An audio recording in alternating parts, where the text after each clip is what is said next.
नमस्कार, आप देख रहे हैं अमर उजाला पंजाब हरियाणा। मैं हूं आपके साथ चंद्र प्रकाश नीरज। कल भाजपा ने 67 सीटों पर उम्मीदवार घोषित कर दिए हैं। उम्मीदवार घोषित करने के बाद लेकिन एक जगह पे जहां पे कई लोगों को, कई नए चेहरों को और कई सिटिंग विधायकों को भी टिकट मिले, वहीं पे कुछ लोगों को टिकट नहीं मिली है। इसको लेकर के कई विधायक नाराज हैं और उसके बाद इस्तीफे भी देखने को मिल रहे हैं। अब वहीं पे सावित्री जिंदल को भी टिकट नहीं मिलने से उन्होंने बैठक बुला ली है। वहीं रणजीत चौटाला के भी बगावती सुर देखने को मिल रहे हैं। इन्हीं सब मुद्दों पर चर्चा आज हम करेंगे और इस चर्चा में हमारे साथ में मौजूद हैं गौरव त्रिपाठी जी। गौरव त्रिपाठी जी से हम इस पूरे मुद्दे पर चर्चा करेंगे। सर, भाजपा ने 67 सीटों पे उम्मीदवार घोषित कर दिए हैं, लेकिन पर अब जो सुनने में आ रहा है कि अंदर ही खाते बगावती सुर भी शुरू हो गए। ये क्या पूरा मामला चल रहा है सर? देखिए, कई लोग अपनी टिकट की उम्मीद लगाए हुए थे और इसमें दावा जता रहे थे, लेकिन अब उनकी उम्मीदों को झटका मिला है। उसको अब देखते हुए उन्होंने अपने बगावती सुर बना लिए हैं। अपने समर्थकों के साथ बैठकें कर रहे हैं। जैसे सोनीपत में पूर्व मंत्री कविता जैन और उनके पति राजीव जैन ने अपने समर्थकों की बैठक बुला ली है। उसमें सुनने में आ रहा है कि कविता जैन के आंसू भी आ गए और उन्होंने अपने पार्टी को अपने फैसले पर पुनर्विचार करने के लिए कहा है। इसी तरह योगेश्वर दत्त, उन्होंने एक्स पर पोस्ट डाली है कि एक बार अपने भविष्य के बारे में पुनर्विचार करना होगा।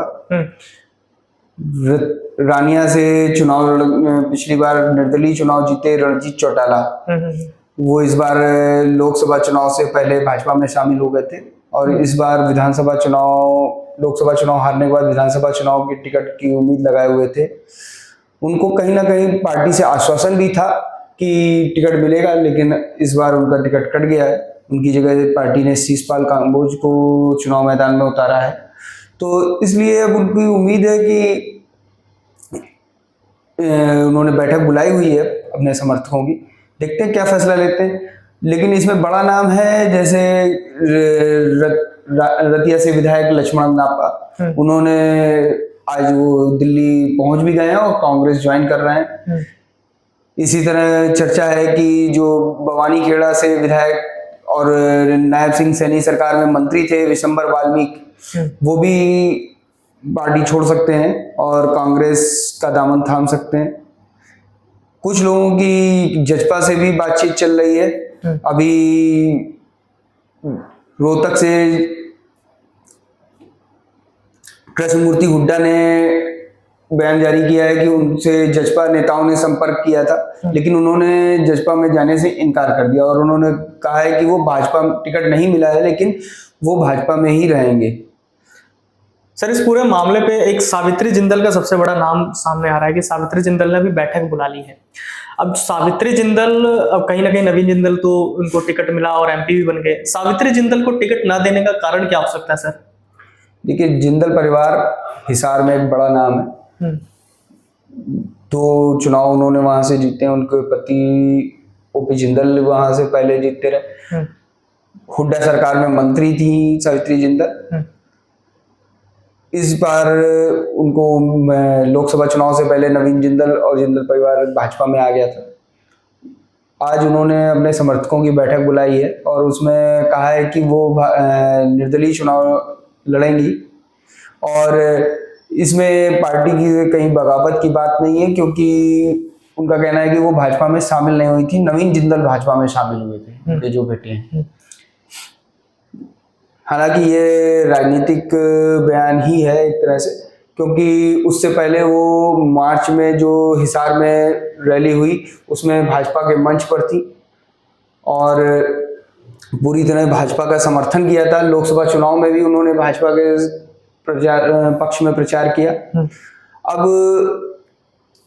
देखते हैं पार्टी कितना मना पाती है उनको, ये अगले कुछ घंटों में देखना होगा। और सर, रणजीत चौटाला तो पिछली बार तो जीत गए थे और जो विधायक भी थे, लेकिन इस बार भाजपा ने क्या सोच करके उनको टिकट नहीं दिया? क्या उनकी पिछले कुछ काफ़ी बयान भी उनको सुनने को मिल रहे थे, कहीं ना कहीं इस पर भाजपा विचार भी कर रही थी।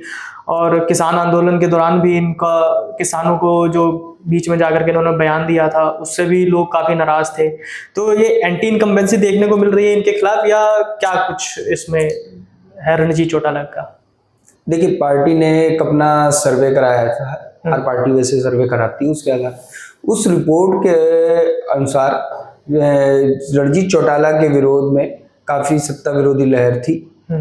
इन्होंने किसानों को लेकर भी बयान दिए थे जिसके वीडियो वायरल हुए। बाद में इन्होंने ब्राह्मणों के खिलाफ भी बयान दिए थे जिसके काफ़ी विरोध हुआ था और वीडियो भी वायरल हुआ था। ब्राह्मण समाज के लोगों ने भी विरोध किया था। इससे अलावा पार्टी ने इनको लोकसभा चुनाव में भी प्रत्याशी बनाया और इन्हें हालांकि हार का सामना करना पड़ा। तो पार्टी के सामने दूसरे जो नेता हैं, जो पार्टी के कैडर है, वो जो कार्यकर्ता हैं, उनको भी मौका देना होता है चुनाव का। तो काफी भाजपा के शीर्ष नेताओं ने अपना सोच समझ के प्रत्याशी उतारे हैं। तो वो उनका पार्टी नेतृत्व का फैसला है। और रणजीत चौटाला लोकसभा चुनाव से पहले ही भाजपा में शामिल हुए थे। इससे पहले निर्दलीय चुनाव जीते थे और सरकार में कैबिनेट मंत्री बनाया गया था उनको। नायब सैनी सरकार में भी उनको कैबिनेट मंत्री का दर्जा बरकरार रखा उनका। सर, पिछले अभी जो कल 67 सीटों पे उम्मीदवार जो घोषित किए हैं, उसमें हुआ कि अब नायब सैनी लाडवा से लड़ रहे हैं। करनाल से जो उनको नहीं मिला, लेकिन पिछले उनको उतारा गया, चुनाव लड़े, जीते। लेकिन पर इस बार क्या वजह बनी कि लाडवा से उनको टिकट दिया गया करनाल को छोड़ करके? या कहीं ना कहीं मनोहर लाल का भी एक फैक्टर है कि मतलब कि इससे पंजाबी समुदाय का ही वहां पे ज्यादा जोर है, तो इस वजह से करनाल सीट जो है वो पंजाबी बहुल सीट है। और जब नायब सैनी उपचुनाव में नायब सैनी को भाजपा ने प्रत्याशी बनाया, सीएम बनाकर उनको उपचुनाव में उतारा, तो पंजाबी समाज का काफी विरोध देखने को मिला था। उसके बाद मनोहर लाल ने स्वयं पंजाबी समाज के प्रतिनिधियों के साथ बैठक की, कई बैठकें की और उनको मनाया। तो उसमें कहीं ना कहीं उनको आश्वासन दिया गया था कि उपचुनाव में उनको जीतने सैनी को मौका दें, अगले उसमें पंजाबी समाज का प्रत्याशी उतारा जाएगा। और इस बार उन्होंने, भाजपा ने जगमोहन आनंद को टिकट दिया है करनाल सीट से। अब नायब सैनी की जो उसके लिए सुरक्षित सीट की बात थी, तो लाडवा सीट जो है उसमें नायब सैनी का पैतृक गांव भी आता है। इसके अलावा सैनी समाज के लगभग 30,000 मतदाता लाडवा क्षेत्र में हैं। तो इस समीकरणों को देखते हुए और कुरुक्षेत्र में ही नायब सैनी का अपना निवास भी है। हालांकि उनका गांव नारायणगढ़ में आता है, लेकिन उनका घर कुरुक्षेत्र में भी है और कुरुक्षेत्र से वो सांसद भी चुने गए थे 2019 में। तो इन सभी समीकरणों को देखते हुए भाजपा ने नायब सैनी के लिए लाडवा को सुरक्षित सीट माना है और उनको लाडवा से उतारा है। सर, ये जो पूरा बगावत कहीं ना कहीं तो है भाजपा में, क्योंकि कल जब सीटों का जो घोषणा हुआ है सीटों का, तो अब इस्तीफे भी हो रहे हैं, लोग पार्टी छोड़ रहे हैं, बैठकें बुलाई जा रही हैं। तो इसका तो चुनाव पे असर तो पड़ेगा ही पड़ेगा। तो ये कितना ज्यादा पड़ने वाला है, क्योंकि कई लोग तो खुश है ही नहीं और कई तो समर्थक भी हैं जो जैसे कि उनका देवेंद्र बबली को जब टिकट मिला है तो उनके समर्थक, वो जो वहां वाले हैं जहां से टोहाना से, उनको पसंद नहीं कर रहे वहां पे। तो ये सब तो फैक्टर तो असर डालेगा ही चुनाव में। बिल्कुल असर डालेंगे। देखिए, स्वाभाविक है विरोध होना। कई दावेदार, एक टिकट होती है, एक सीट होती है विधानसभा की और उसमें दावेदार कई होते हैं। तो और टिकट जब नहीं मिलती है तो विरोध और नाराजगी स्वाभाविक है। इसमें पार्टी कितना मना पाती है ये देखने वाली बात होगी। अभी जो विधानसभा, भाजपा के विधानसभा चुनाव सह प्रभारी हैं विप्लव देव, उन्होंने बयान जारी किया है कि पार्टी सभी की नाराजगी दूर करने का प्रयास कर रही है, उनको नाराज नेताओं को मनाने का प्रयास कर रही है। तो जिस कल टोहाना से जैसे देवेंद्र बबली को टिकट मिला, उसके बाद सुभाष बराला के समर्थकों ने नारेबाजी की और यहाँ तक कि भाजपा का झंडा भी जलाया और अपनी नाराजगी दिखाई है। लेकिन अब अपने समर्थकों को सुभाष बराला कितना मना पाते हैं, जो राज्यसभा के सदस्य भी हैं भाजपा से।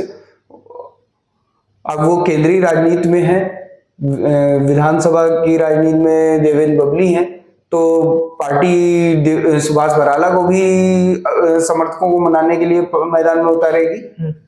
तो अभी देखना होगा कि ये विरोध भाजपा कितना अपने ये जो विरोध उठ रहा है इसको कितना थाम पाती है, ये अभी देखने वाली बात होगी।